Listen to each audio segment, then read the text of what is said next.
Hai adik-adik, ini Aunty Roslyn. Cerita sekolah Sabat hari ini bertajuk Menyebarkan Firman. Ayat hafalan terdapat dalam Kisah Para Rasul 13 ayat 2 yang berbunyi, "Berkatalah Roh Kudus, khususkanlah Barnabas dan Saulus bagiku untuk tugas yang telah kutentukan bagi mereka."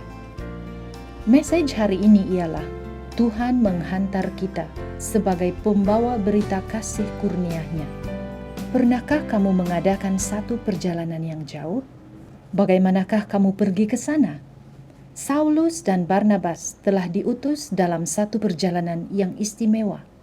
Satu perjalanan untuk pergi memberitakan kepada orang lain tentang kasih kurnia Tuhan. Namun tidak semua orang gembira apabila mereka berkhotbah. Paulus dan Barnabas telah bekerja bersama-sama selama setahun di Antioquia. Mereka sangat sibuk mengajar, berkhotbah, dan membantu ramai orang. Gereja di Antioquia semakin bertumbuh dan bertumbuh. Suatu hari, beberapa umat percaya sedang berpuasa dan berdoa. Mereka meminta Tuhan untuk memimpin mereka, untuk memberitahu mereka apa yang Dia ingin mereka lakukan. Ketika mereka sedang berdoa, Roh Kudus bercakap dengan mereka. Dia berkata, "Aku telah memanggil Paulus dan Barnabas untuk melakukan satu tugas yang istimewa untukku. Letakkan tanganmu di atas mereka, dan kemudian berdoa, dan utuslah mereka ke tempat-tempat yang lain untuk menyebarkan berita baik itu."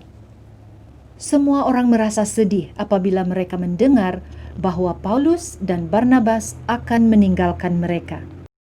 Namun mereka juga mahu agar orang lain mendengar tentang Yesus. Oleh itu, umat-umat percaya di Antioquia berpuasa dan berdoa. Kemudian mereka berkumpul untuk satu pertemuan doa yang istimewa. Para imam di gereja meletakkan tangan mereka di atas Paulus dan Barnabas, lalu berdoa untuk mereka. Kemudian mereka menghantar mereka pergi. Paulus dan Barnabas membawa seorang pemuda bersama dengan mereka, yaitu Yohanes Markus. Dia akan belajar daripada mereka dan membantu dalam pekerjaan mereka. Ketiga-tiga mereka menaiki bot di pelabuhan Salamis dan berlayar ke pulau Siprus. Mereka menjelajah seluruh pulau itu, berhenti di semua bait suci Yahudi, dan mengajar semua orang yang ingin mendengar. Tidak lama kemudian, mereka berpindah ke Pafos, bahagian lain di pulau tersebut. Di sana, mereka bertemu dengan seorang ahli sihir dan nabi palsu berbangsa Yahudi yang bernama Bar Yesus, ataupun dikenali sebagai Elimas. Dia adalah seorang lelaki yang penting dan merupakan salah seorang sahabat pemerintah pulau itu. Siprus bukanlah sebuah pulau yang besar. Cerita mengenai orang asing boleh tersebar dengan cepat. Tidak lama selepas itu, pemerintah itu mendengar tentang Paulus dan teman-temannya. Dia tertanya-tanya mengenai firman Tuhan. Elimas tidak senang akan hal tersebut. Dia takut kehilangan pengaruhnya ke atas pemerintah tersebut. Maka dia coba membuatkan pemerintah itu menentang Paulus dan kawan-kawannya. Namun Roh Kudus menunjukkan kepada Paulus apa yang sedang berlaku. Dengan tiba-tiba, Paulus berpaling dan melihat terus kepada Elimas. "Kamu adalah anak syaitan," katanya. "Kamu adalah musuh kepada semua yang benar. Kamu penuh dengan tipu muslihat untuk menipu orang. Kamu tidak akan pernah berhenti meletakkan sekatan di jalan Tuhan. Oleh kerana perbuatanmu, kamu akan menjadi buta buat seketika. Kamu tidak akan dapat melihat cahaya matahari." Dengan segera, Elimas merasakan kabus gelap bergolek di hadapan matanya.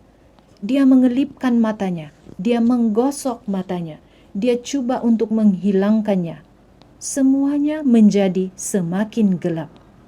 Elimas menjadi buta. Dia tidak dapat melihat apa-apa pun. Dia mulai menghulurkan tangan meminta untuk dipimpin agar dia tidak jatuh. Pemerintah itu merasa kagum. Satu saat tadi Elimas dapat melihat, kemudian sekarang dia menjadi buta. Ini meyakinkan pemerintah itu bahwa Paulus mengajarkan kebenaran.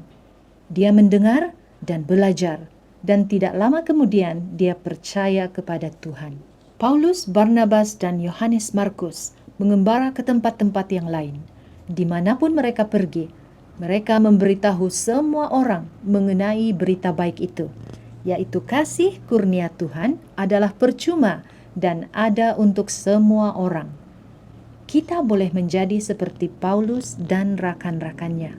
Kita juga boleh memberitahukan kepada orang yang kita jumpa mengenai kasih dan rahmat Tuhan yang indah.